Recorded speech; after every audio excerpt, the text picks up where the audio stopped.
Hey everyone, just wanted to record a real quick intro to episode 7 of Season Veterans. I apologize for talking so quietly. Nicole is sleeping in the other room, and I'm doing some late night editing, so I'm trying to keep this as quiet as possible. Just wanted to say real quick that if you're looking to listen to every episode of Season Veterans as they come out, very happy to say you can now listen to this podcast on Spotify, as well as Google Podcasts, and hopefully iTunes very soon, if iTunes gets off their ass and accepts my submission. So once that happens, I will let you know as soon as it happens. Thank you very much for listening. Hope you enjoy episode 7 of Season Veterans, Orange is the New Black. Okay, 1, 2, 3, go. I'm going to leave that in. That's how we're going to start this episode. 1, 2, 3, go. How's it going, Nicole? You doing good? I'm doing great, Bobby. How are you? Oh, not doing too bad. Happy to be back again on a very long overdue episode of Season Veterans. Woo! I believe the 6th episode? 6th or 7th? I will fact check that before I put this episode out there. This is your job to... You just established you're the producer in our preamble that you will not hear. Yeah, that's all going to be edited. So you should really know what number of episode we're on. Well, I'm thinking about it, and I'm like, okay, the first 4 episodes were Better Call Saul, right? Yeah. Episode 5 was Dirty John. Mm-hmm. Episode 6 was Game of Thrones. So episode 7, okay, there you go. Checked those facts. Lucky number 7. Right away, yeah. Thanks for being here. It's been a little bit overdue. Life has been crazy, but it's been partially that good kind of crazy, partially that bad kind of crazy. A lot of that bad kind of crazy. But it's been all over crazy, right? So we're happy to be able to sit down and actually do what we intended to do, which was watch an entire season of a TV show and then talk week, about it. And just, yeah, exactly. Cram it all into a week and then just give her hell on this podcast. This time, we watched the season finale, the very final season of Orange is the New Black. 13 episodes of women in prison, which I got to be honest, that was originally what got me into the show. That was how it was pitched to me. What got you into the show originally? What did you... And I quote, the best season was season 1 because of... Oh, this is a rhetorical question. The writing was a lot tighter. I found that the characters developed at a more consistent pace. Also, Donna Pinciotti from That 70s Show, topless in the opening scene. It was great. It was literally like... There we have it. That's like... in the advertising business, you gotta hook them, right? You gotta hook them in the first... Let's say you're doing a 30-second commercial. You got 5 to 10 seconds to get somebody interested. Donna Pinciotti topless, that's always going to work as an opener. That's never going to not work. I'm going to let you in on a little secret about living life with Bobby. Often, there will be a TV show I'll run by him.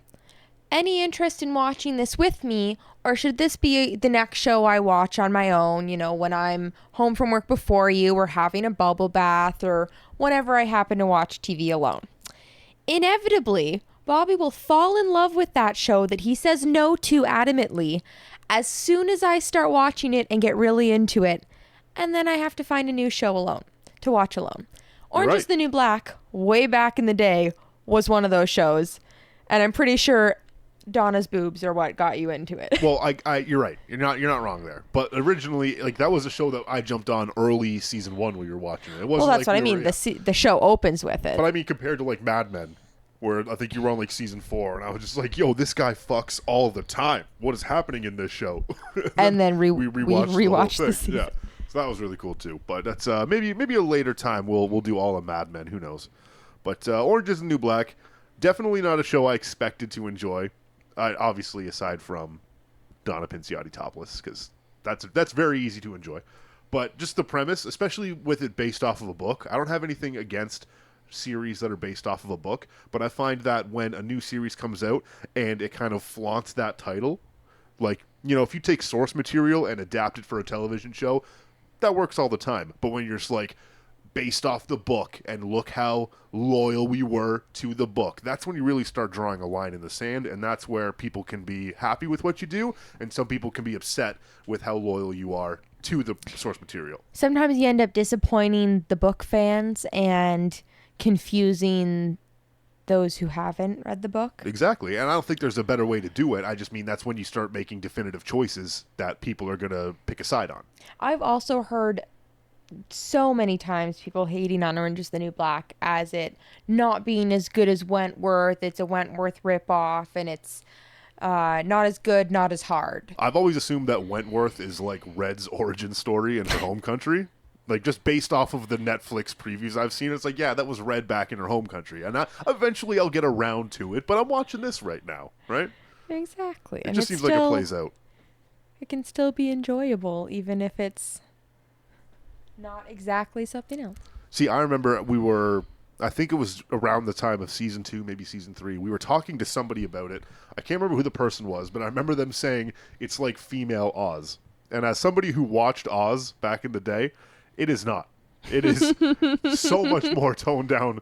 Like, I remember watching Oz way too young and still remembering shit being like, that was scary. That was some fucking intense stuff. Well, one thing I was thinking this season especially, like, there was not a serious aspect to the use of phones and contraband. Like, they're just playing games on their phone, surfing the internet, in their bunks. Like, you can see guards in the background of the shot. No fucks given. Yeah, they definitely got really fast and loose with realism. Because, the cell phones, that... I think it was during that one scene with, was it Loose Check? That fucking dickhole guard. And, I can't remember her name. This is one... I wanted to say this before we get really into discussing. This is one of those shows where, like, I have one of those brains, like, I can handle, like, 8 character names. Okay?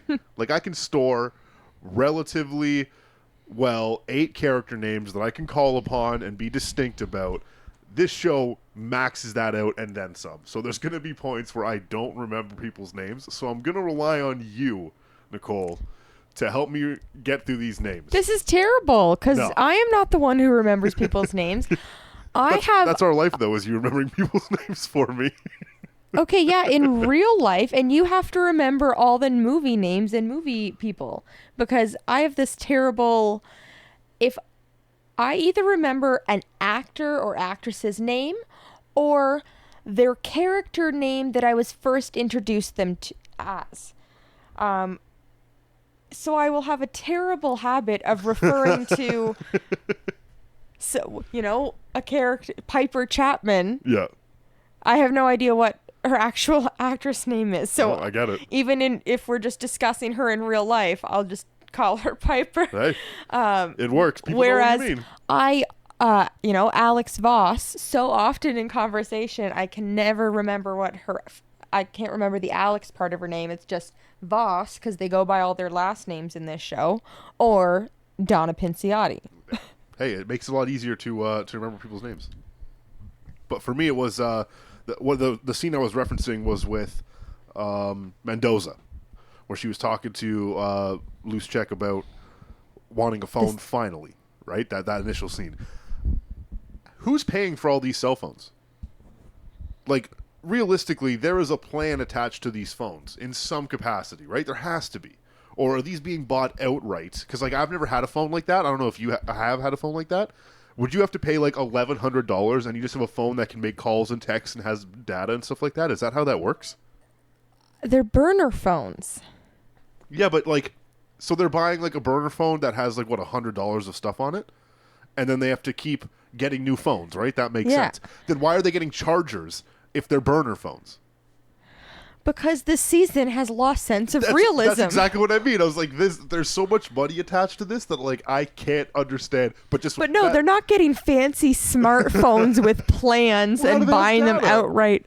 Because burner phones have data, because we're living in 2019. Every phone has data. So what you're saying is I need to start investing in burner phones because they sound pretty sweet. No, look, I just said this, like, image of, like, that fucking guard Loose Check at home with, like, 30 envelopes of, like, you owe $180 this month. You're like, son of a bitch. Like, what? I needed to start charging more for these fucking phones. I can't all do this. The overages. Yeah. This guy must have, like, 30 kids. Just all these fucking phone plans going on. But yeah, the realism in this season definitely got a bit crazy.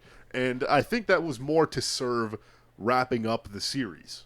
Right? There were some loose ends that had to be wrapped up that, unfortunately, not all of them did get wrapped up. But realistically, I kind of like that. Like, we just finished the show 2 hours ago, I think. Maybe 2.5 hours ago. And Cried hard. yeah, a lot during the last few episodes. Like that like I don't want to get right to the end of the season, but like the biggest impressions were the last few episodes because everything was coming to a head for the end of the series. Like the kids in the courtroom. Oh my God. Those two most adorable children holding hands in front of a judge being like, what's going on? I just have to use the bathroom. And that happening like every day in the United States today is far too much realism. I literally could not stop sobbing. I Yeah, started talking about it at work this morning. And started crying? And almost started crying again. So cute. Oh, man. And I know, it's too I heavy. cannot bring myself to look up whether or not that is realistic as to what is currently happening in the States, whether there are just children with zero representation. Yeah. Not even their guardians there. Babies. I cannot know. I don't want to know that is the truth. If it is, I'm just going to live in this happy Schrodinger's existence. If that's where you want to be, then I won't dash that for you. But I did want to say, I thought of this as the series was ending. This show had a better Game of Thrones ending than Game of Thrones did.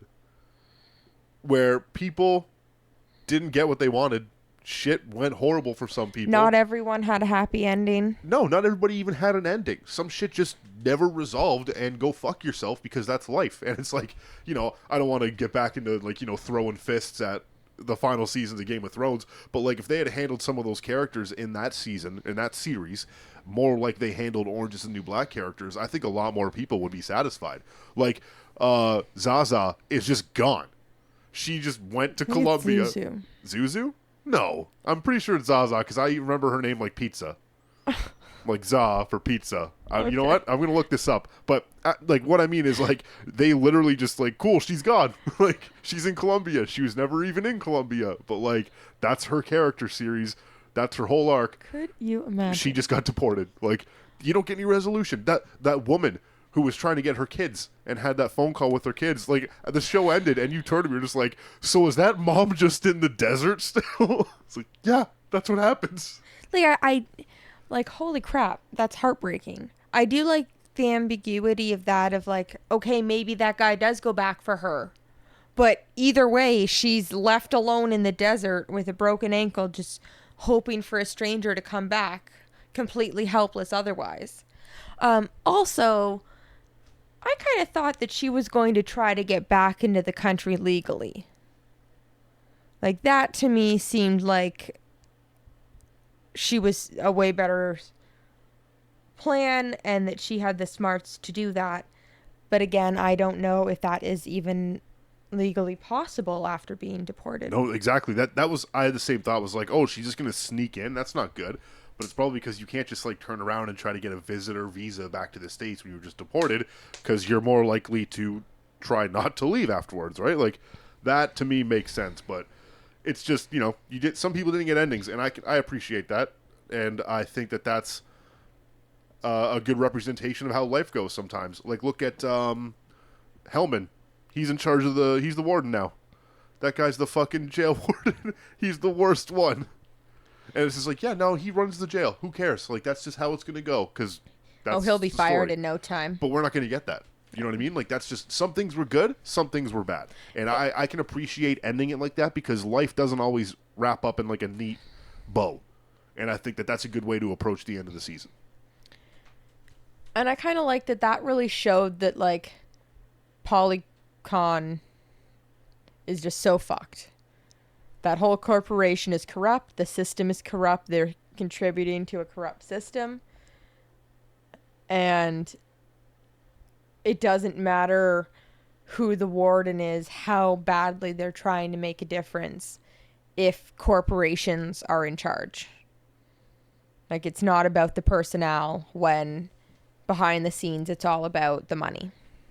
Yeah, it's profit, right? Profit margins. Even like that back and forth with Warden, was it Warren? Ward. Ward. And the woman, the representative from Polycon, who I just is a fucking bitch. I don't want to remember her name.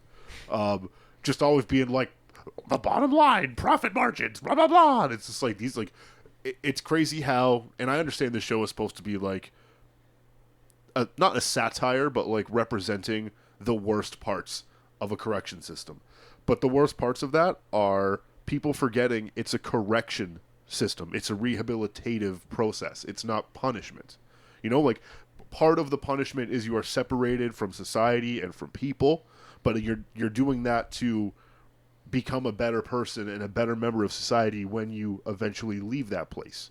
And that is what it seems like people don't really know en masse, where it's like, no, why have these programs that help people? They're here to serve time. No, they're here to get better. They're here to improve themselves because they weren't good enough to be in society due to the crime they committed. Exactly. Why send them out into society worse than before? Yeah, and that's what the rehabilitative part of prison needs to be, but you can see that a lot of companies don't really give a shit about that because the cheapest form of inmate is inside their cell for, as many hours as possible, not eating up resources. Well, and you can see that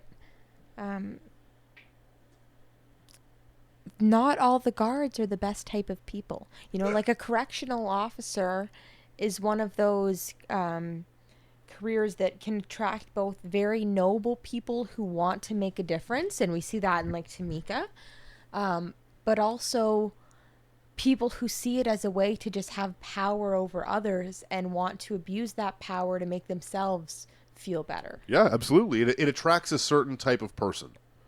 And that person can be both compassionate and devious, really. Yeah. When you're given that power. It's I know that the jobs aren't the same, but like nurses, and like personal support workers are similar in that regard, where some people do it because they can't imagine not helping humanity every day, and that's their job. And other people do it because it's a fucking paycheck, and I don't really want to look for a different job. It's like any job like that. But it's like I've said that so many times where people have bad run-ins with the police, and it's like, well, yeah, because police officers have bad days, except their bad day could involve you having an extra few $100s on your parking ticket.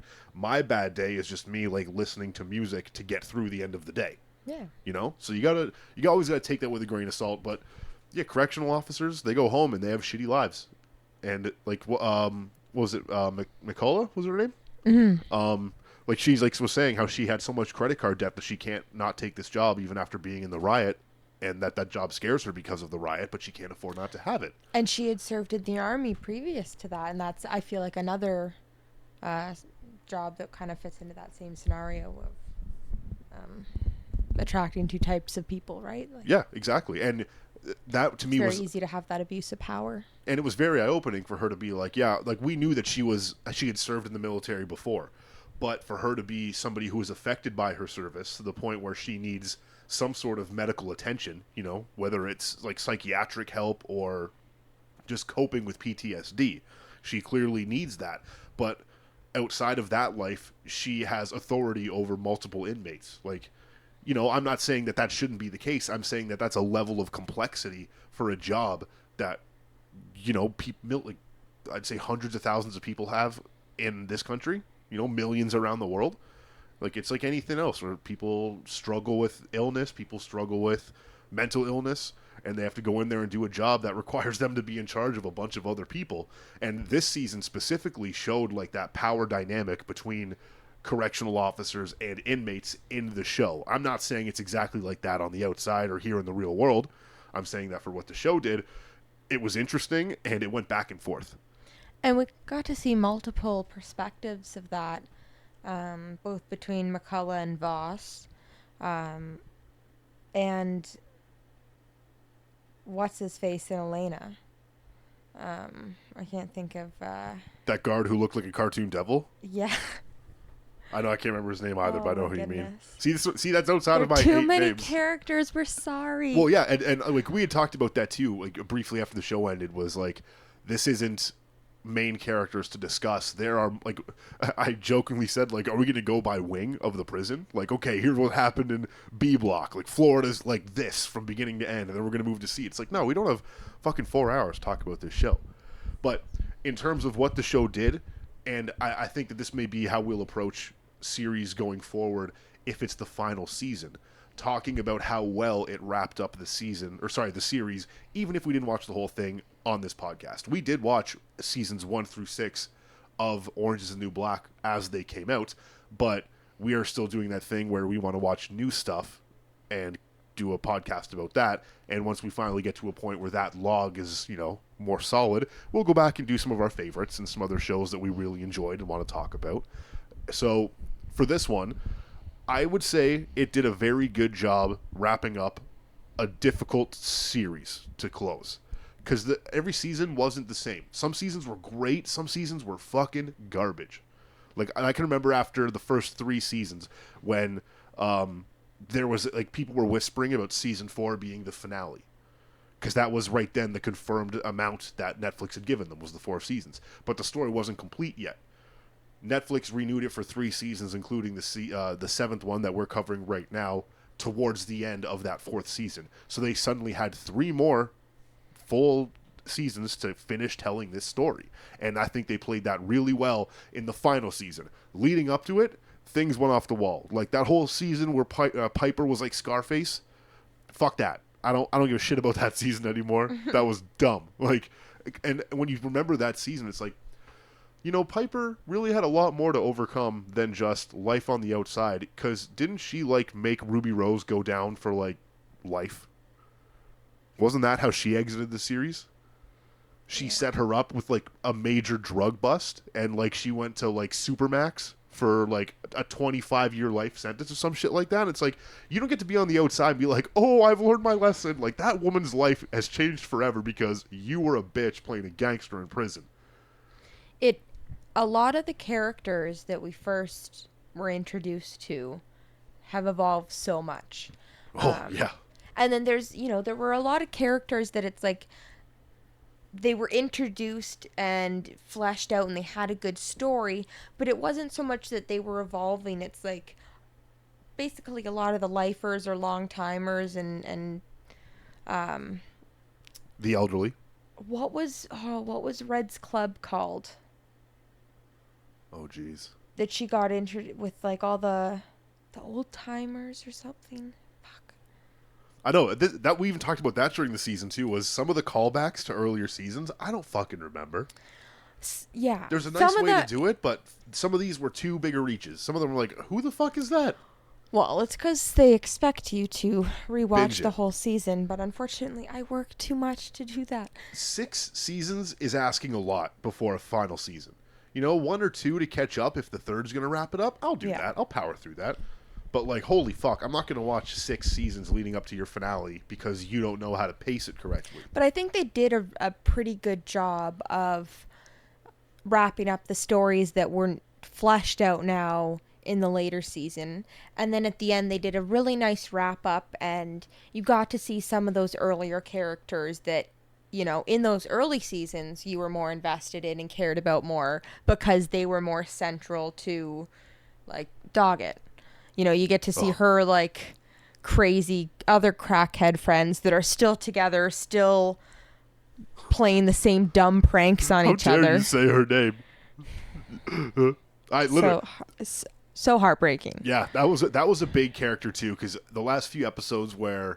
unfortunately, she was studying for the GED and passed, and everything went great before she died. And we don't know if it was on a purpose or accident. Accident. I think it was accidental. I don't disagree with you, but it was clearly done a specific way. They made it. They set it up where it was she was mad, she was angry, she was lashing out. She used to be a junkie. She was given this opportunity, and I understand, and that's where the path diverges, is a junkie leaning back on their old vice to try to get through a tough time, or a junkie seeing a way out. That's what they've laid it down to be. I believe the character made a mistake. I agree with you on that. Well, I think it was... But fantastic acting. I, specifically did, you know what, I'm going to, hold on, give me 1 second. Say what you're going to say. I'm going to look up this actor's name. Well, I feel like the writers of the show...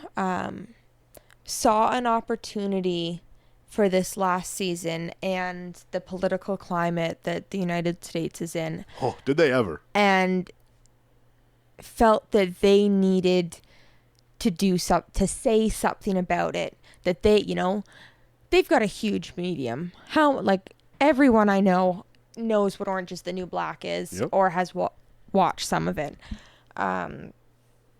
So obviously with the immigration stuff, but I think fentanyl is a huge issue.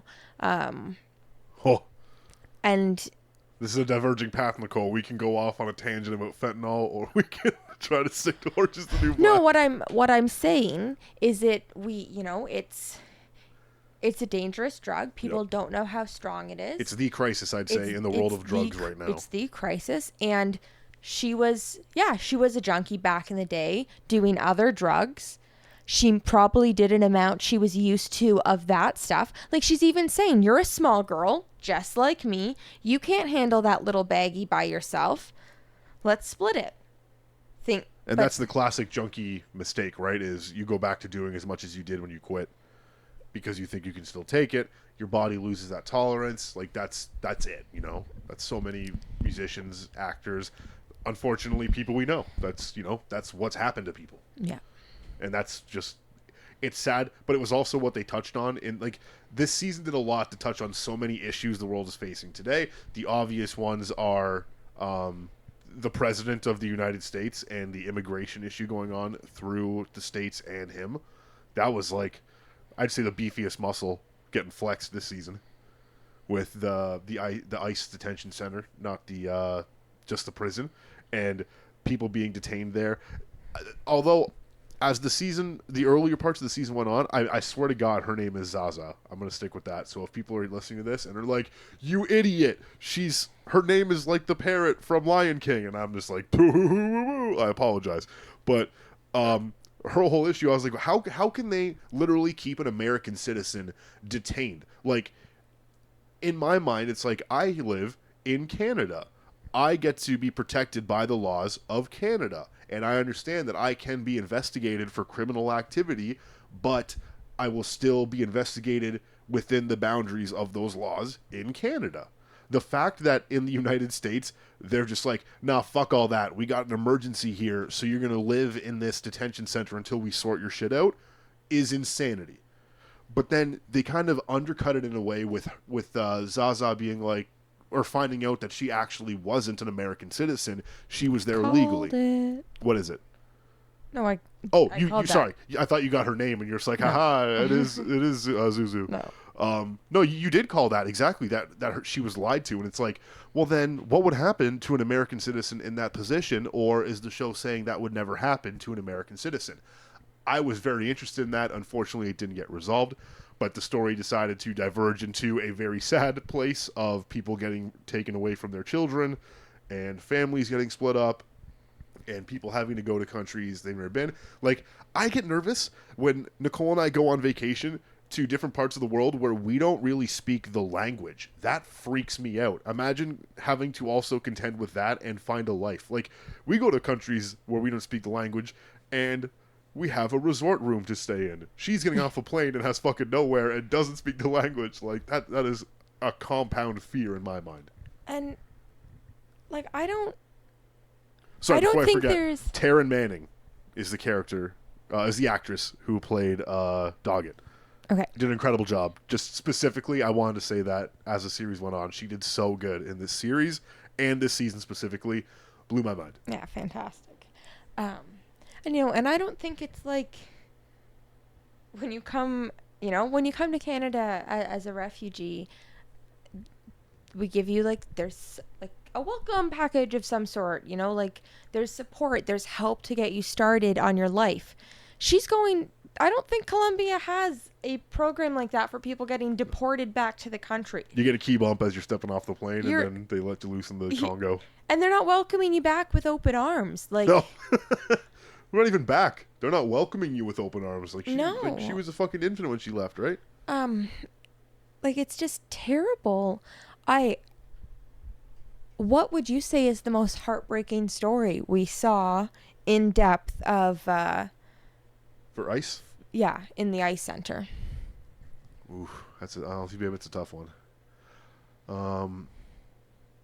And I do, side note while you're thinking, they did kind of give her closure in her story because we see her get deported back to Colombia, and it's but that's a sad ending.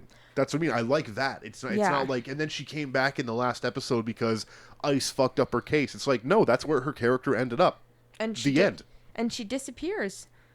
You know, it's like she was on that plane full of people who just disappear. Yeah, like that's devastating that a character we followed for 6 seasons like went back and forth on hating and loving and appreciating and despising like every other character just disappears because that's how fucking life rolls sometimes. Yeah. It's an impressive way to end the season. So now that we've kind of given our overarching thoughts on what the fuck happened in season 7 of Orange is the New Black. You were going to answer my question. Oh, sorry. The most devastating story. I want to say that woman and her children, the woman that got left in the desert. I can't remember her name because she was such a side character. It's just that's not even going to register for me. Because as more and more bad things happened, I was like, she's going to come back from this. Just because of the amount of focus and attention they gave her. But then at the end, where they showed, what was her name? With Diablo.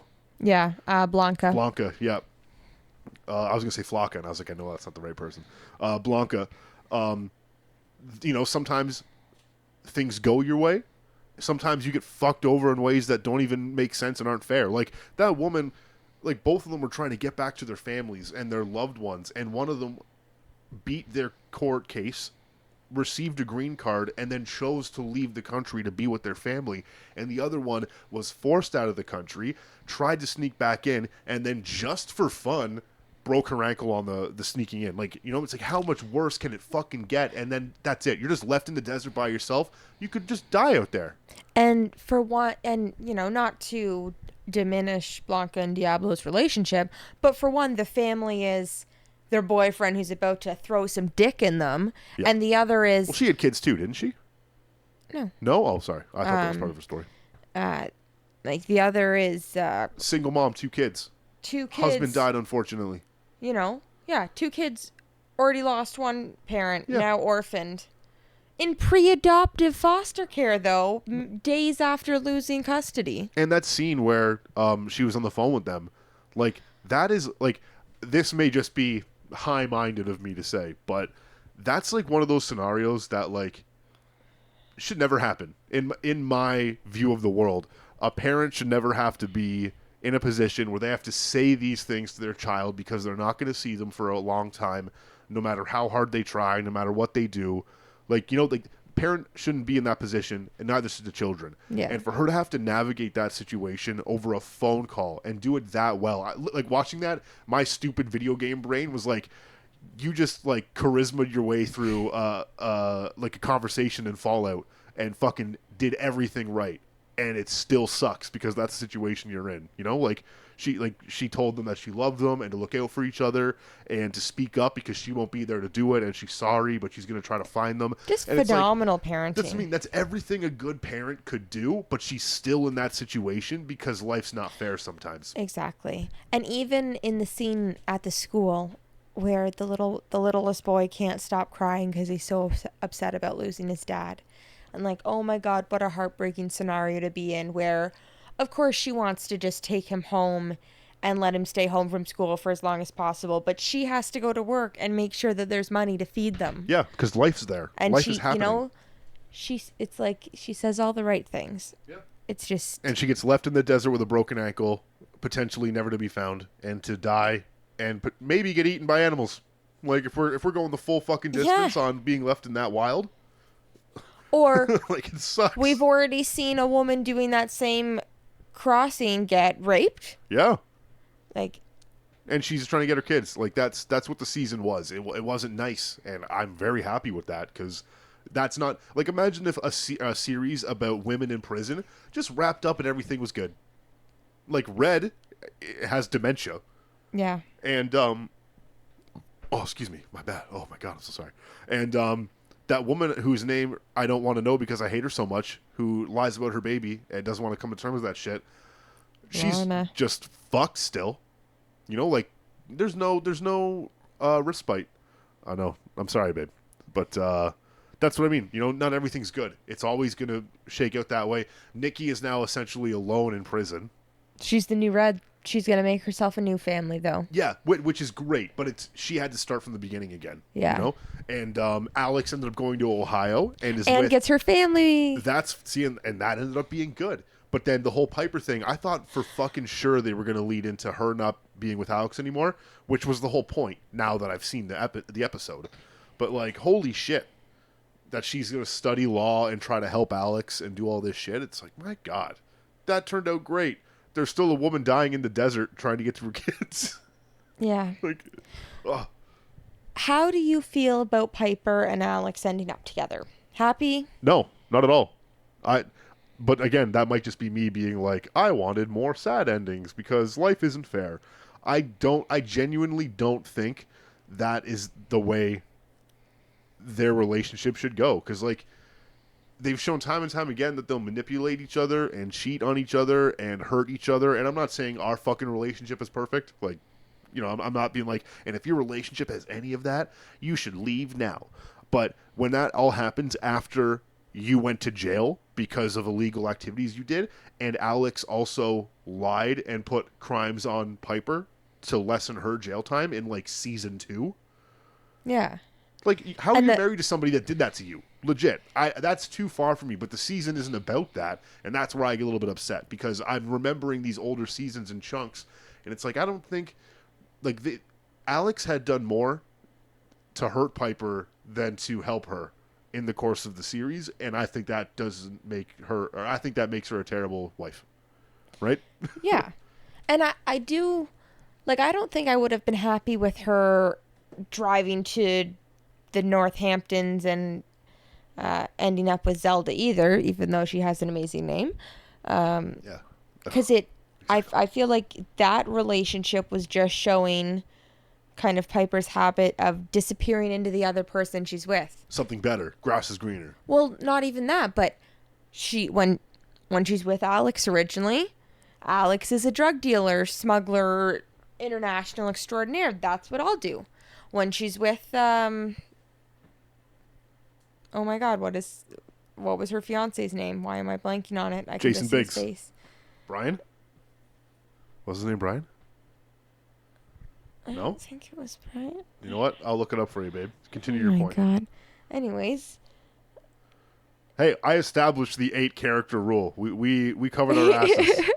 You know, she just kind of disappears into the person she's with. And she isn't necessarily... Larry. Literally, I was like, it's not Brian. But it's something like... Brian Spillner? Go on. So, yeah, and I feel like as much as she was happy doing the yoga and stuff, she was just following what Zelda's life was. Piper needs to find her own life. And I like the idea of her starting over somewhere new, but, like, not Ohio, because that's the prison that your emotionally manipulative jail wife is transferred to. That's also the only state that's round on the outside and tall in the middle. Did you know that? I did know that. There you go. I like that second of realization. You're like, oh, fuck. I was like, oh, look, a cool fact. You actually did some research. Oh, cut me deep, Nicole. I do research sometimes, okay? No, you do research for all of our episodes, but we are so cramped on time for this one and so overdue. Bobby doesn't have any notes. He's swimming the Nicole pool over here. Yeah, well, I have the tablet in front of me at least with a few points of the season. But yeah, no, you're right. This is not. I am unprepared. I'm flying blind, and we may hit a mountain of silence and boredom, but we're gonna navigate around it as best as we can. Oh, very true, very true. So, I thought it was interesting while I was looking some stuff up, like before the beginning of this episode, that for Wikipedia, the list of characters in terms of importance in the season starts with tasty. I would say yes. You would agree with that? I saw it was like, but it's Piper's story. It was like, actually, this season's more about Tasty and her struggle, I'd say. Well, in what you were saying earlier about there being good and bad seasons, there were seasons I did not like Piper, and I was like, I don't really care about your story at this point. Because it has evolved so much from, oh, I have this fiance in this soap company and I'm going to jail. Yeah, and that Like, was the big change. that doesn't really matter in the grand scheme of things. Honestly, when she went back to visit Larry and Polly, I was like, what the, like, oh right, yeah, the soap. Yeah. But yeah, Tasty got fucked over. Yeah. You know, But we all know she's innocent. We all saw the riots and the riots ending and the trials afterwards. And like, she's such a it's the, you know, we get to see all these people evolve, and I feel like Tasty was always one of those people that she was who she was. She was this happy-go-lucky person. Didn't matter what life threw her way. She was optimistic. very optimistic. She was gonna get good things out of life. She just had to find her way. And when she came back to jail, it was like, heartbreaking. You know, you had your chance, and you were going to be the one to do something with it. The best of us. Exactly. Yep. And to see the best of them get screwed over by the system and by each other is really just heartbreaking. And it kind of is like the ultimate example of the system not working, and how much prison changes you, and how much being in a situation where you feel unsafe and you feel threatened forces you to do things you normally wouldn't. Now, on that note, that's just literally such a good segue into another point I wanted to make. Yeah. That character acts cuts both ways, specifically with Flocka. Going from, like, that vapid, like, driven by personal beauty and goal, like, oh, whatever, selfishness turned into, I'm going to help these people get in contact with their loved ones while they're being detained, and that's what I want to do because I can see that it's doing good. You know, that it was such a good thing. She evolved from the exact opposite way, basically. Yeah. And she's not the only one. You know, like, the characters, I would say, were a big driving factor behind why this season worked so well, because the writers and the developers and the showrunners knew that they were working with a season to wrap everything up, and because they couldn't make everything good, like, all the endings couldn't wrap up on a positive note and make sense, they made the appropriate decisions. I think overall this season made a really impactful statement about the flaws in a lot of these, in the immigration system, in the criminal justice system, in the parole system, that, like, you know, They even touched on Me Too in this season. yeah, exactly. The both sides of that as well, which is like, oh shit, you know, that's I wouldn't touch that issue with a 10-foot pole that somebody else rented. And I would say restorative justice is a really good theme for this season. And a really powerful message for just, like, to kind of take to your life in general, is that it's not just about pointing out people's wrongs or punishing people. It's about changing the system, pointing out what happened in order to make things better. But also sometimes that's not going to work. No. I know that was the balance, and they struck a really good balance in that. Yeah. So, and yeah, back to Tasty. Yeah, I was gonna say a Tasty story though. I was so invested in her not killing herself. But that was an interesting plot device, because it was a relaxing plot device, because in her mind she always had a way out. You know. Yeah. That even when she put it behind the picture, it was just, she knew she had it. It was a safety device. And we kind of had an interesting conversation while watching some of the episodes in terms of this, that, like, if you were in a similar situation, wrongfully imprisoned for a crime you didn't commit and you were going to be there for the rest of your life, you were like, yeah, I would totally take the Tasty way out. Yeah, it's not a life. In my opinion, it's not a life at all. You've been robbed of your life. And when it's done because of something wrong, like, if you kill somebody and they give you life in prison, guess what? That's what's fucking happening, because you killed somebody. But she didn't, and she got life in prison. Fuck that. But see, I would think, you have the hope. You know you're innocent. That's the one time where it's like, you have the hope of getting out because the system's supposed to work. but it doesn't always. But it's like you have that hope. No, I agree. You have that hope, but the hope of I know I'm innocent can seem very small in the shadow of, but I was found guilty anyways.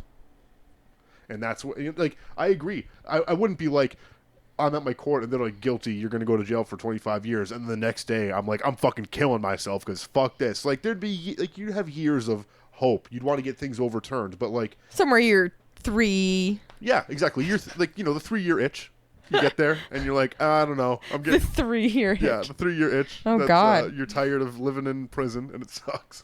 Because even then, you got to think of all the things that are going to happen while you live in prison. It's not just, oh, my life here, or my life is going to be spent here forever. People are going to come and go, but not you.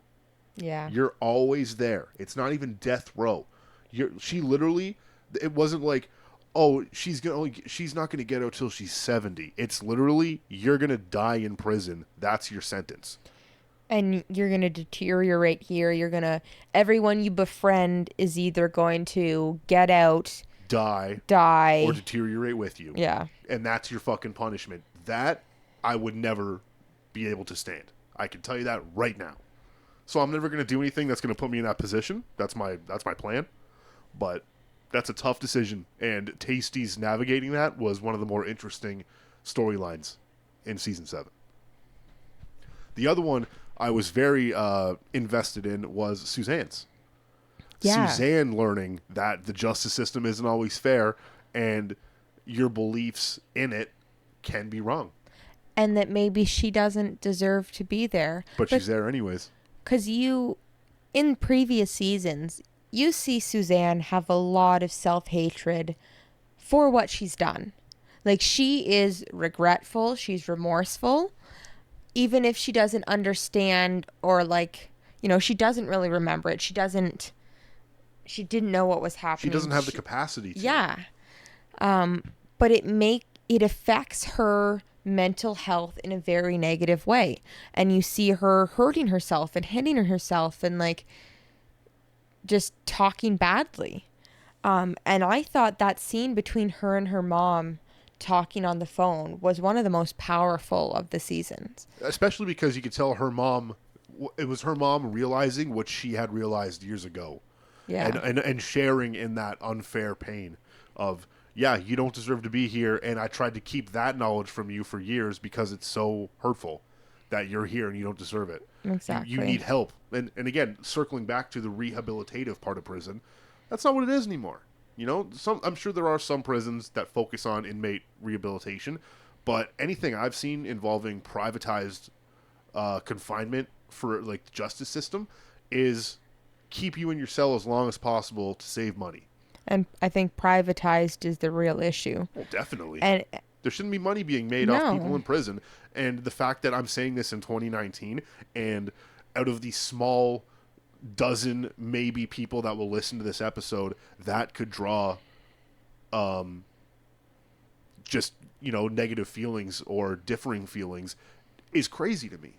That, you know, out of that small sampling group, somebody could be like, well, they're companies and they should be making money like anyone else. And that opinion isn't necessarily wrong. In 2019, that's fucking crazy. That's hard. It's legalized slavery. Well, and that's literally, when you look at the laws against slavery, everything is just like, unless you're a prisoner of the country, unless you're being held as a prisoner. And it's like, that's the problem right there. Like, you shouldn't be able to enslave somebody because they crossed a line that you set or that we all agreed to. They should be punished for it. You shouldn't be able to profit off of it. Yeah. But that's, we're going to cover that more in my political / judicial podcast, Life in the Cell. Life in the Cell pod? Life in the Pod. You know what? I'm workshopping the name right now. We're gonna get back to the name. Life in the Pod with Bob? Yeah. 2 cells in a pod? I don't know. I'm reaching on this one. 2 peas in a cell. There it is. That's what we're going to call the podcast where we talk about the judicial system. What would you do without me? Yeah. 2 cells in a pod. There we go. 2 peas in a cell. You fucked it up already. Don't let the sponsors hear that. Otherwise, they're not gonna buy airtime on our new podcast. Oh, jeez. Off the rails. Oh, my goodness. Off the fucking rails. Suzanne. Yeah, Suzanne. No, and at the end, her having, like, the most closure for... Yes. for all the characters, just being like, I'm in jail and it kind of sucks, but I can still find happiness. And literally her little like microcosm of, oh, I can't have a chicken shoe. Chicken shoe isn't fair. You know, like coming to that conclusion herself based on what she was in charge of was very well done. I really enjoyed that. And at one point, when she had that moment of waking up and... Breakfast for dinner for breakfast? Yeah. I'm not crying, you're crying. And just kind of her acceptance of that, and she just looked like she, you know, as heartbroken as she was, she had this like inner peace. And I was like, oh my God, like, has Suzanne had the most emotional growth in this series? Yeah. And it's weird to think about that when a few seasons back, she wrote like erotica that made her famous in the prison. It's like, but now she's like the most emotionally sound person in the prison. Which, when the book cart lady was like, well, if you want to circulate private stuff, erotica is where it's at. It's like, bitch, I know, I started this. Yeah, it just gotten so big, man. Insane. Great character. Also, and a well-navigated character, considering she had some sort of mental illness or capacity or something. It wasn't done in like a shitty way, you know? Recently, while watching The Handmaid's Tale, Suzanne's semi-girlfriend that falls in love with Suzanne because of her erotica was in it, and I could not take her seriously. That's the worst, when you see an actor who did such a good job portraying a role in something else. Actually, same thing, Handmaid's Tale. I came home from work yesterday, and you were watching Handmaid's Tale, and I swear to God, Jake Peralta from Brooklyn Nine-Nine, his father is in that series. And just quick tangent, if you haven't seen Brooklyn Nine-Nine, he is like a fucking dog in that show. He like has sex with like hundreds of women because he's a pilot and all this shit, and he's the worst.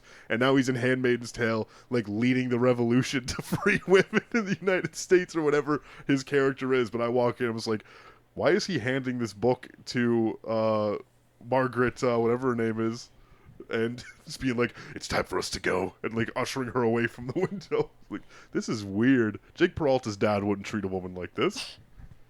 It's fucking crazy. There's so many things I could correct there, but we're just going to keep talking about Orange is the New Black. Yeah, there's no episode coming from The Handmaid's Tale because I have not watched that shit. Yes, this is not one of the shows that Bobby has gotten hooked while watching fringe bits of it with me. No. Unfortunately. No, it's only because it makes me so feel politically bad for having relevant. a penis. So I don't want to watch a show that makes me feel that way. Well, I don't think it's the show that makes you feel that way. It's your conscience. I'm down with Dun, dun, dun. the women with the lip piercings, though. That's pretty hot. Oh, my God. With the mouth aprons. Okay, let's start talking about Orange is the New Black again. Get back to that. Before you sink our podcast. Yeah, gonna get canceled. Get cancel cultured. Okay, so here. Bobby's going to get me too. Nobody isolate that audio from my fucking spouse. Bobby's gonna get me too. So okay, two other characters I want to talk about. You all right there, babe? I like those lip rings that keep their lips closed and silent forever. I didn't say that. I'm just a man who enjoys piercings. That's all. Okay, I can appreciate the female form, Nicole, in a non-sexual way, and I can respect it from a distance. Violence in the abstract. What a film. Yeah. Okay, then I'll let you choose. Tell you what, we'll smash the patriarchy together. I'll let you pick the next. I have two more characters I want to discuss their stories of. I want to talk about Cindy, her getting out, her daughter and her mother, and that whole shit that went down with Tasty. Or, on the flip side of that, I wanted to talk about Caputo and everything that went on with him. Let's do Cindy first. Okay. Cindy, a.k.a. Black Cindy. I didn't pick that name. That's literally what it says on Wikipedia.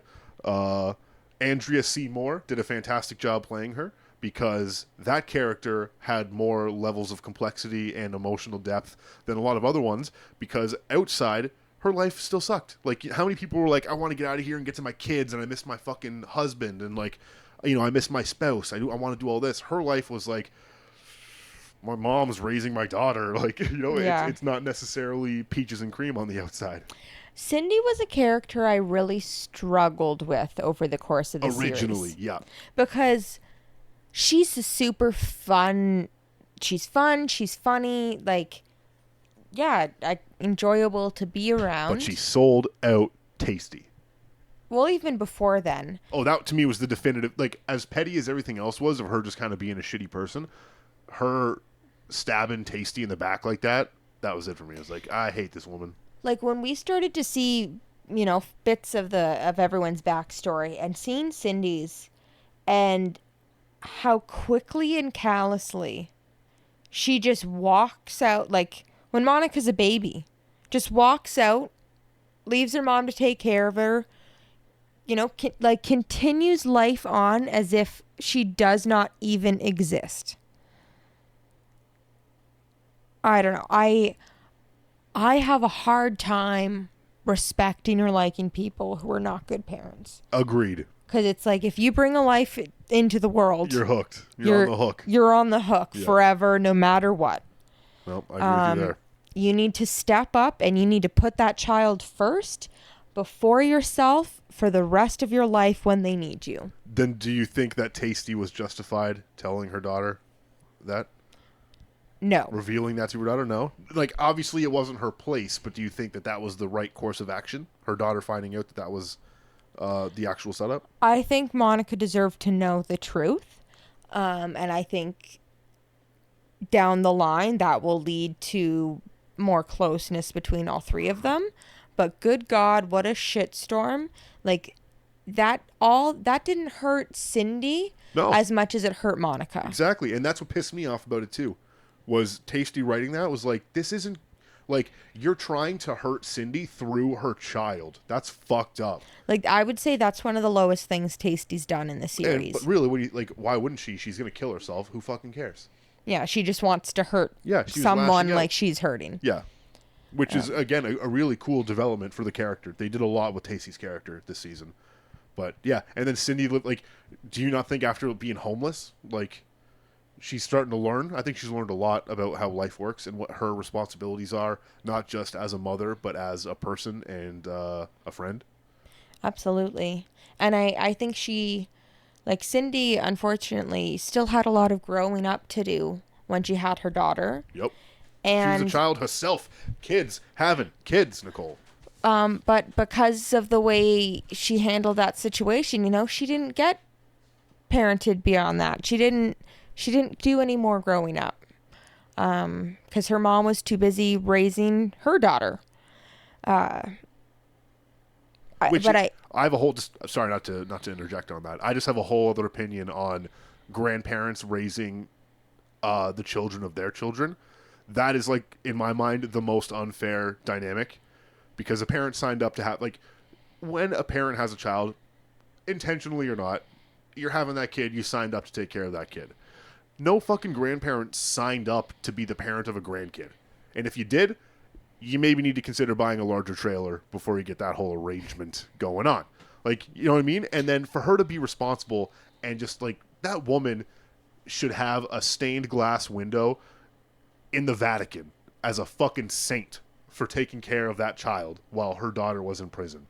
Like, that's just my personal feelings on that issue before the show even got into it. It's like, that woman is literally a fucking saint for taking care, not just someone else's kid, a kid that she didn't want in any capacity. Well, and a kid that, in all right, she should be able to spoil the shit out of and then instead, send home. And that's what a grandparent signs up for. You know what I mean? I was going to say, I feel like a lot of parents at some point, when they imagine their kids having kids one day, it's like, and then I'll get to spoil the shit out of them and, like, buy them those toys from the store that are super fucking loud. Yeah, give you a taste of your own medicine. Yeah, no, I totally agree to that. I do think Cindy was another character that had a lot of growth, though. Even her committing to joining the Jewish faith, which, originally she was doing for kind of fucked up reasons as a way to get better food. But I think she really did find some peace in it, and we see she's committed to it even when living on the street. Well, and even her radio personality was Tova, right? She went by her Jewish name because she felt that appealed more. Exactly. And, like, represented her, because she didn't want to be Cindy. She wanted to be a new character, and she wanted that to be the driving force behind that character. Which, you wouldn't normally expect in a show about women in prison, to incorporate a religious aspect, especially a Jewish aspect, when, like, we saw in the ICE detention center, like, there were Muslim women. I can't remember what that woman who couldn't speak the language, and they had to find a translator for her, what that language was. But that was another interesting case, too, where it's like there's a lot of different people from a lot of different walks of life all trying to make their way through this place. That storyline really made me respect Mr. Caputo's lady, whose name I can't think of. You really, I think in that detention center. Caputo's lady. Do you mean Natalie? Yeah. Yeah. You really saw her humanity. Actually, again, in my brief research for this season, one of the only changes to the show that the showrunners made was upgrading her character to main cast, as opposed to a secondary character for season 7. She was the only character that was upgraded going into this season. I'm very happy with that. Well, she played a big role, especially as the ICE overseer. Yeah. That was interesting. And whereas we've always seen her as like so business focused, and this is the job, and even if I don't like it, I've got to do the job. When at the prison, seeing her there where it's like, no, they don't just get to come here and do their time and go back out and things will be okay after that. It's like they're getting ripped from this country screaming. Yeah. And the children too. Like that scene, my God. Which is like, I didn't know that I approved a child's courtroom, and the guy's like, we got a children's docket on Fridays. It's like, you fucking piece of shit. Like, to him, this is like casual Friday or Thursday, where the fuck it was. But it's like, dude, and even then it'd be like, evil comes in many forms. Just because I was a baby doesn't mean I couldn't have been evil. Whatever the fuck he said. It was like, this guy is a literal piece of shit. Yeah. Like, and maybe I'm just leaning too far into whatever is going on in the world today, but like, that's a profession I can't see somebody being a good person in. No. Like, it's one thing to deport a criminal after the justice system has deemed them guilty. That's one thing. Because at least that person is in the justice system for something they were accused of, and if the system is correct, they're found either guilty or innocent based on their guilt or innocence, right? That's the ideal of it. And if you're guilty because you did the crime and you get deported, yeah, fuck yeah, right? I get that. But for, like, infants to be deported, for, brothers and sisters because their parents are deported, well, now you don't have any parents, you don't have any documentation, why are you still in our country? That's, like, how could a person do that? What kind of judge, how does a judge get to that point and not realize how many human rights violations have happened to make that happen? Like, that's part of being a judge. In my opinion. How does what does that woman go home and do at the end of the day besides like chop up some celery for a snack and fucking cook dinner and go to bed, wake up the next day and deport brothers and sisters that are 4 and 5 years old out of the country? Like, I don't get that. I can't see a good person being in that role. Yeah, Nicole's just shaking her head. It was horrific. But on the same side of that, I want to talk about Caputo. He had a very interesting story this season because he did a lot of good for the first few episodes, and a lot of that good was erased based on the was it sexual misconduct allegation, I guess is the easiest way to sum it up. Yeah. And here's the thing. I thought about this a lot in private because I didn't want to express these opinions to you while we were watching the show just because I want to save it for the podcast. And I swear I'm not driving us into another horrible joke. I promise. I'm being legitimate here. I'm not sure if the Joe Caputo storyline was worthwhile or not. I understand the issue is worthwhile, and I understand he did stuff that you should never do in a position of power and is horrible. That part I'm on board with. I feel the severity that he was punished and the severity of like what happened to him in terms of what he did was too much. And for a long time, that's where my thoughts ended. It was just like, that's kind of fucked up. This seems like they're pushing too hard. And after a few episodes, when that started getting going, I literally thought to myself, I wonder if that's the problem. That I'm thinking, this is too much. Like, I literally was sitting there being like, he didn't do physically anything wrong. Right? He didn't touch her. He didn't proposition her. He put her in uncomfortable positions. And that's bad.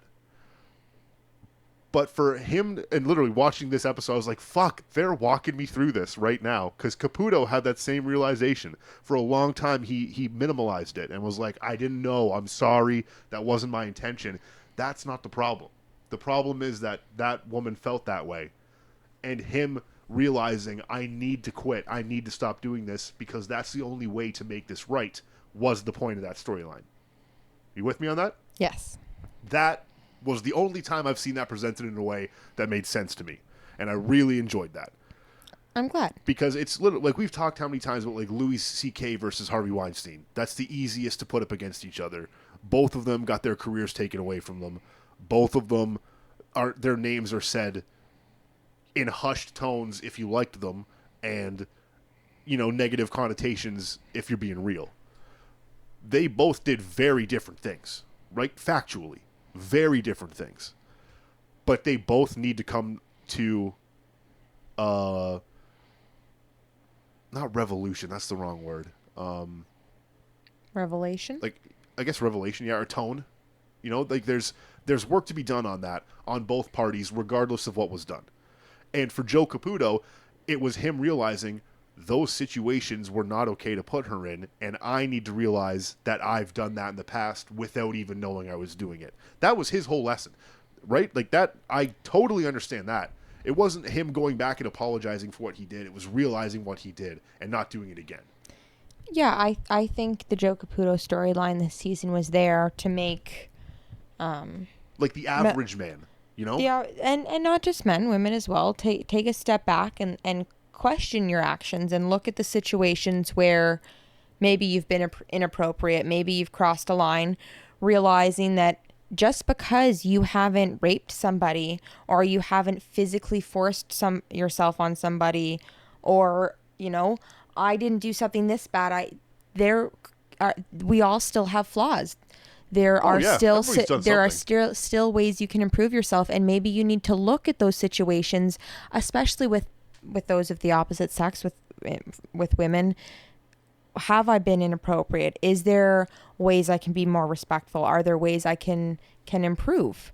Because I don't know if, you know, everyone has this in their life, but there are people who do things that are inappropriate or, you know, push the line, cross the line. But people say, oh, well, they're a nice guy. They're such a good, you know, whatever.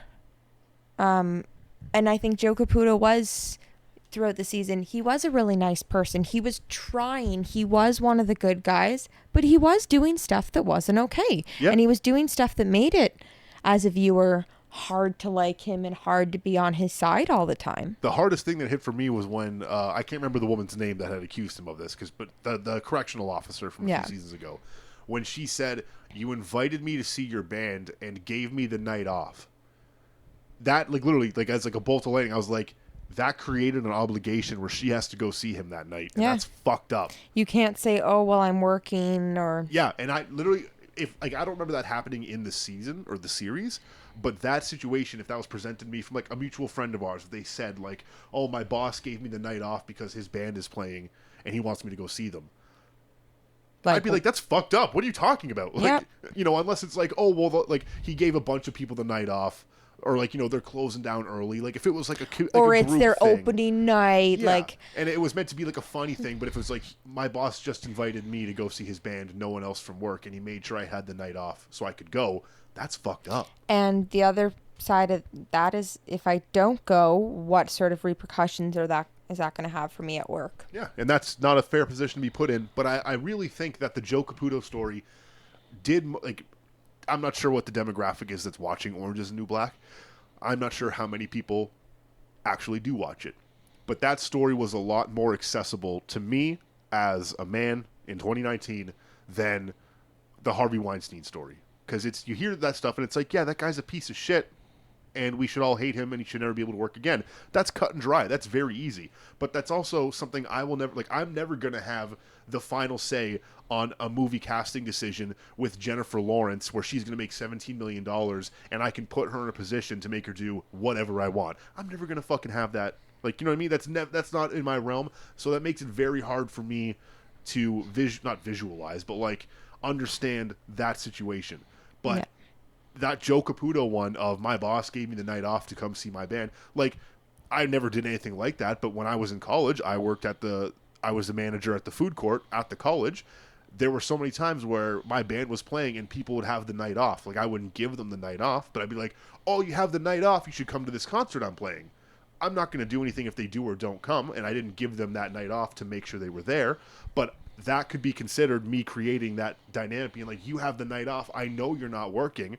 Come see my band," as your manager. Even though that wasn't anywhere in the realm of what I was doing, because we're all college kids going to a bar anyways, Yeah. right?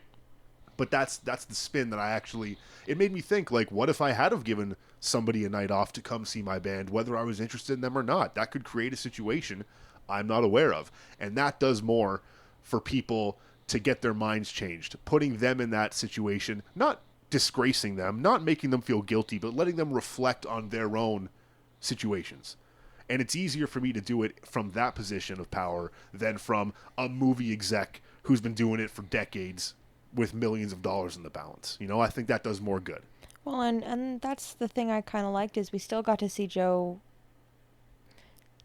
trying his best and helping others. And yeah, he's a flawed human being, but he's still trying. And he's one of the good ones.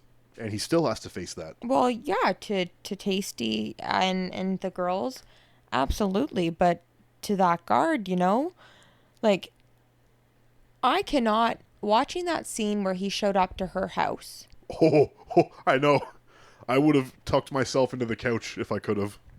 I just not watched that. Like, I could not imagine how unsafe I would feel. Absolutely. If someone who had previously victimized you showed up to your house, tried to force the door open as you're trying to end the situation. And it was like, it was the same situation with, not the same situation, but that same kind of moment with Piper and McCullough.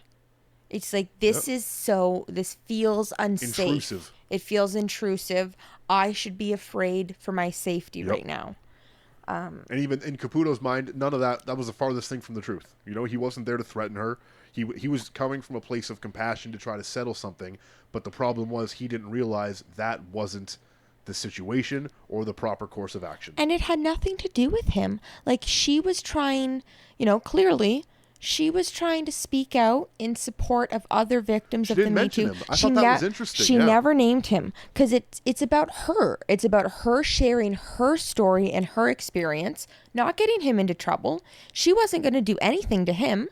Until he came to her house. Until he comes to her house and makes her feel more afraid, and that there's the possibility for this to escalate further. Yeah, no, exactly. They did a good job exploring those the perceptions, different perspectives too, which a lot of shows have trouble with, especially, you know, focusing on an ending. It's easier to kind of like, you know, tunnel vision where you're going with the show. Yeah. But instead they gave every character an interesting plot to develop and execute by the end of the show. So I think we've done a good job covering as many of the characters as we're going to get to in this episode, which leads me to one of my favorite segments in the podcast, season MVPs.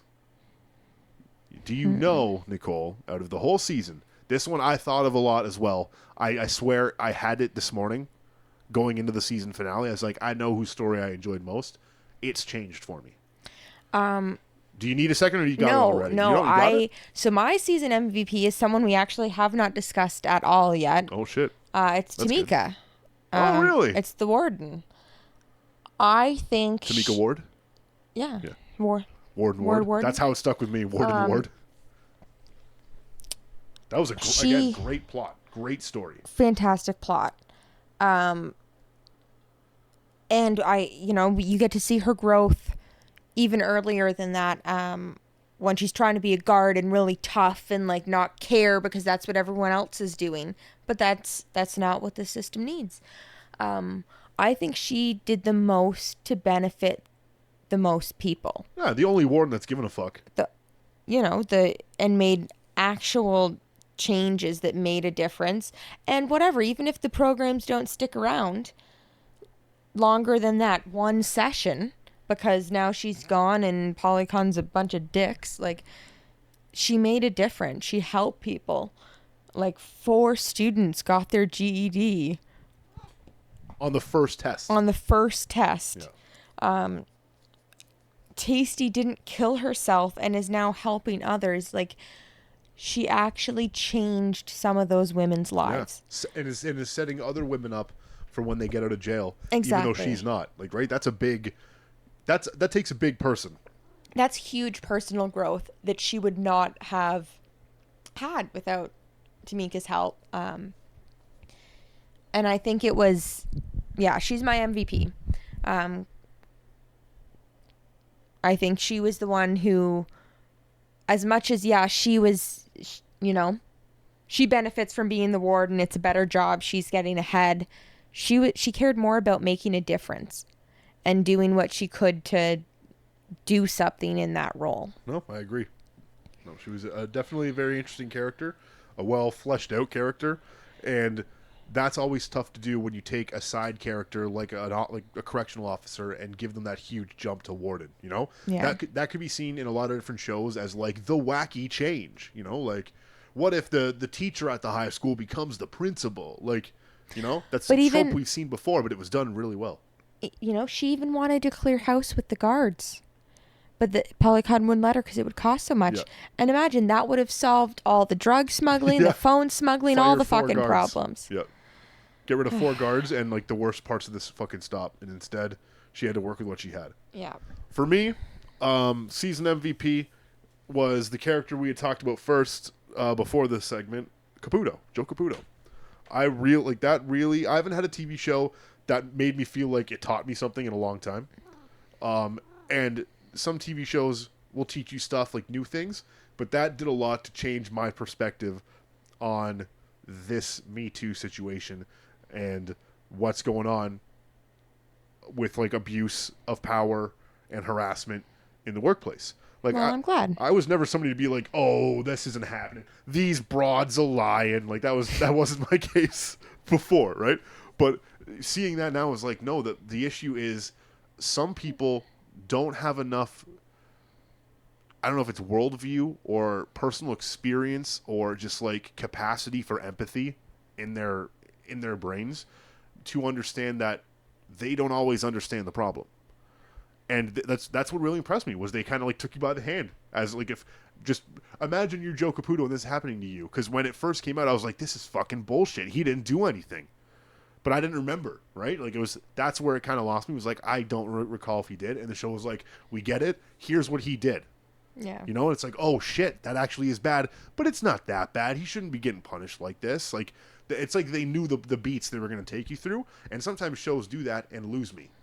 This one fucking had me on every beat. Like, it just knew. And I was like, well, shit, it kind of pegged me on this one. Like, it knew that my opinions weren't fully correct. Sure, they were good and progressive and positive, but they weren't. I wasn't willing to admit that I didn't always know, and like seeing somebody like this get to that point was like, fuck, this is a really eye-opening thing. And that was a great character for me. I really liked that development, and I feel like I'll take something away from this season and that character because of how well it was portrayed. I'm really glad that you feel like you learned and expanded your view. Yeah, no, it's good. Because it is definitely, I think, a positive message. It's increased the gray area. Yeah. In my mind, it's not for better or for worse, but it's just like look at things a little bit more focused, but not my focus. Try to approach it from a different angle, and they did that really well. So I think he's also a strong MVP candidate. Apologize for the teeth noises. Holly is biting the microphone. Our cat Holly. She also meowed directly into it a few seconds ago. But yeah, I thought he did a lot with the restorative justice program. That was really powerful and moving to see women have real emotional progress come to light. Yep. For Cindy even, and I think it really helped everyone in the program, even Beth, as horrible as her crimes are. Yeah, baby killing Beth. Yeah. Beth the baby killer. Yeah. So on that note, do you have a favorite episode this season, Nicole? If you're not entirely sure, I can give you some time to reminisce and go through if you want. I have mine if you need some time. You start. My favorite episode might be pretty obvious after my little spiel about Caputo, was episode 7, Me As Well. Because I saw that title and didn't realize it was going to be in relation to Me Too, and I laughed because I was like, ha, it's like Me Too, but didn't put that fucking connection together in my brain until the episode was like, yes, this is about the Me Too movement. And I liked how that scene where he goes back and talks with the old counselor, whose name I can't remember, in the frozen yogurt shop, and that guy's like the worst still. Still horrible. It's like, that's like that to me was like the context of that scene was like, look, Caputo, either you get this shit together or you're gonna be him living in the past with your old fucking ideas of what's okay, being mocked and like and being creepy to people. Like, is that what you want, or are you gonna fucking adjust with the times? Yeah. You know? And that really spoke to me. And shoulder rubs are not okay. Yeah. Like, ugh. Like, really, yeah, I'm glad that this guy is on his like twilight career, you know, like he's retired and that's the job you take when you're like kind of bored, and he's just learning you shouldn't be touching other employees in the workplace. Yeah. What the fuck? Just that to me was like the home run on that whole issue. It was like, yeah, you could end up like this fucking dinosaur if you aren't careful. So that was my favorite episode. Me As Well, episode 7. What do you got, Nicole? I think for me it would be Baker's Dozen, not only because of The chicken one? Yeah, I was going to say not only because of the title. I'm a baker for reference. I really liked Piper's retreat with Neri. I thought that was interesting to see them, the two of them, on a little adventure. That guide was funny. Oh my god, the guide was amazing. Killing that sheep Freckles. I killed a sheep. And Piper starting to see, you know, her emotional growth, her emotional journey kind of started in that episode. Past prison. I don't mean in the series overall. And yeah, I loved Suzanne in the chicken coop. I liked when Tasty starts tutoring and you get to actually see some hope that maybe she isn't just going to die this season. Yeah, turns it around. And we see Nicky and Red, and get to see like more of Red's history about, why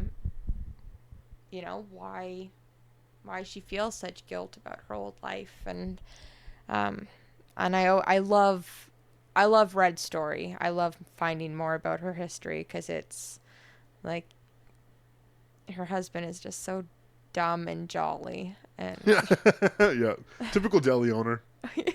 Yeah. So I think that would be my stereotypical deli owner. Yeah. That I want to say the finale, but that feels cheap. But it was a good episode, hour and a half episode. It did a lot. It was very powerful. Very powerful. We paused at 6 minutes in because the dryer went off. And I was like, I have already cried very hard, composed myself, and cried again. And we are 6 minutes into this episode. It's just begun. So let me ask you this, Nicole. Now that we finished season 7, would you rewatch Orange is the New Black from start to finish? Separate question. Would you ever rewatch the 7th season as well? One may answer the other. If you say no, then I'm, assuming. I think I would rewatch it. Because I feel like I would enjoy the final season more, being more refreshed on all the little intricacies of everyone's stories. And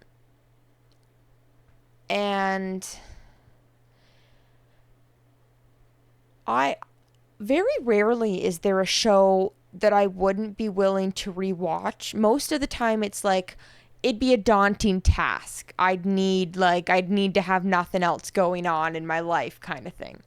A lot of time to kill. But with Game of Thrones recently ending, that is the first show where, for me, the ending is not satisfying enough to go back and rewatch the series. I feel it would be tainted for me. And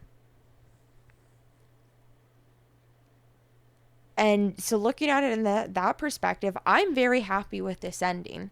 And I think I would very much like to rewatch stuff knowing how it ends. I agree. I felt that they landed the plane on this one really well. And I'm a little bit foggy on some of the middle seasons, but I think that's more because I didn't enjoy them. But if it led me to the end of this story, I would rewatch Orange is the New Black, but not for a while. Yeah, I need It's not like down it's a the driving line thing. Like, it's not like Breaking Bad where it's like a burning. Like, it's gonna be fucking amazing. Yeah. Like, you know, eventually be like, it was pretty good. Maybe I'll watch it. Or if somebody had never seen it before, you know, I might watch it with them. Something like that. Exactly. But yeah, it was enjoyable. It was a good season. It was a great series. I have a question for you. Yeah, hit me. Two-parter. The first part is a setup because there's a specific answer I'm looking for. Okay. What is your least favorite part of Orange is the New Black that happens every episode? And were you happy with the change in the final episode? Oh, you just like put me on blast for this, huh? Wow, shit. Yeah, I guess I should have said this at the beginning of the episode. I fucking hate this theme song for Orange is the New Black. I think it doesn't fit the show. It's simultaneously too on the nose and completely abstract for the fucking show. Regina Spektor, I only know her name because I recognize it in the title sequence, being like, you're fucking making me listen to this stupid song right now because you wrote this song. I hate the intro to Orange is the New Black. Visually, incredible. Like the idea of all the different faces and shit like that, I really like that. That's a really cool way of being like, look at all these people, but also their faces just kind of like nothing to you. You know, like it's just part of the experience of being in jail. This song, I swear I could picture in my head a studio full of people having wrote a really good song and this woman just fucking wailing over it. just wailing shittily. And them just being like, wow, I'm so glad that we've spent a few days in the studio recording our parts so she can step in here and whistle sing the whole God, fucking I hope she way. never listens to this. I hope she does. Like, seriously, I'm sure she's very talented. I'm sure she's an incredible person. That song, if I never hear it again, my life will be better. If I do hear it again, I will stab myself in the side of the head with a fork to instead hear the wind whistle through the holes I've created with the fork instead of that song. I fucking hate that song. Bobby, you've got time. That's I mean, I swear, somebody heard that and was like, that's perfect. It says you've got time. They're all serving time.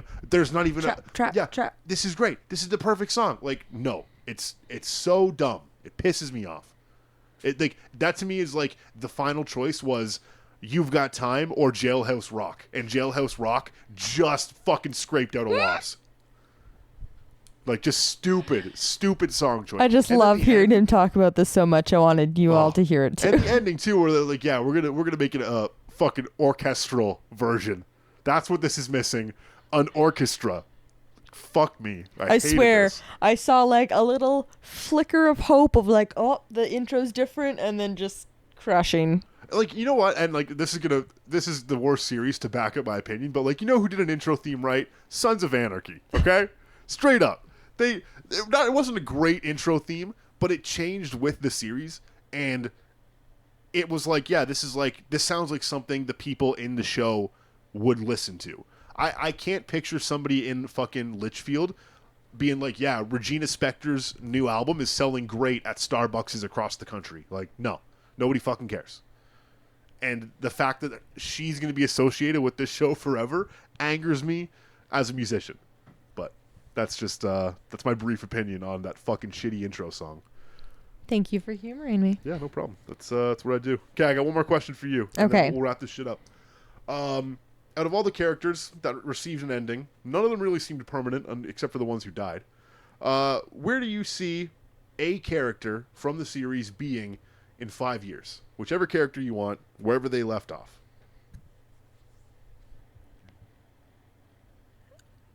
It's a big question, I know. Yeah. I would like to see Tasty in 5 years free. Having got the justice she deserves and still doing something to help other prisoners.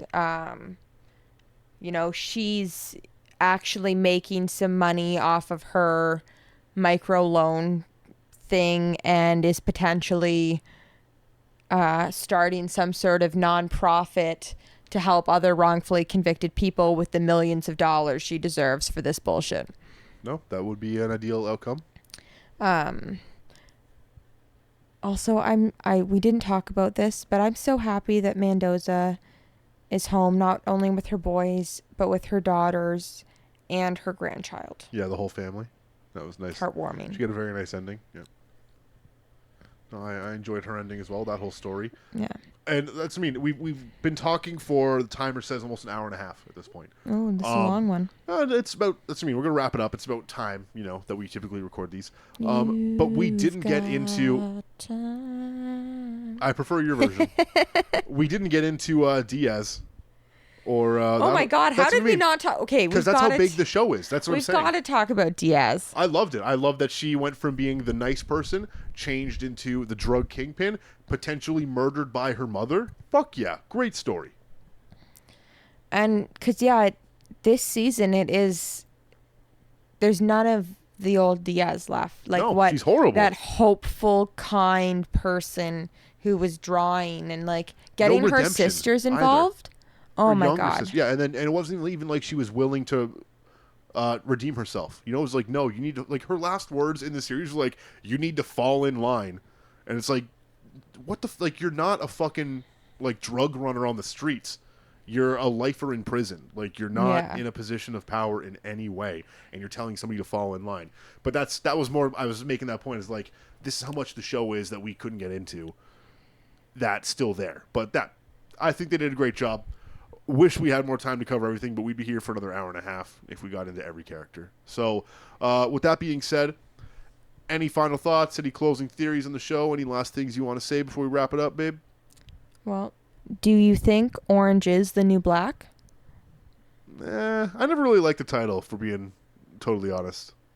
To me, like, it references too much of, like, the typical, like, I don't want to say fashion world, but, like, mainstream idea of fashion, and it's like the show has nothing to do with that. Where, like, to me, Orange is the New Black would be like a bunch of rich women go to prison, but it's like one rich woman goes to prison for the first season, and then like that's all gone, and it's like the show's still there. I'm not like hating the title, but I mean, orange is a nice color. I can tell you that a few weeks ago I was at band practice, and our guitarist and I were talking about getting some like shirts done and a logo, and we're trying to figure out colors, and I suggested blue and orange. Nice. And I got laughed at. Oh. Yeah, and apparently those are two colors that are never supposed to go together. And I was like, really? I didn't know that. I'm not enough of a fashion person or a colorista to know that. A colorista. I like that. Yeah. So I thought that was interesting. That's what they should be called at like paint shops at the mixing coloristas, station. Yeah. Nice. And people at Subway could be called sandwichistas. Just everyone's an Easter. Because they're sandwich artists. Baristas did it first. Yeah, did it better. Baristas do it better. On that note, thank you very much for talking with me about Orange is the New Black, Nicole.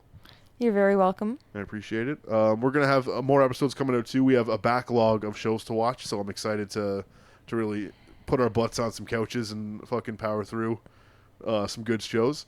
I also want to make sure that we cover all these bases because I forget all this stuff after every episode.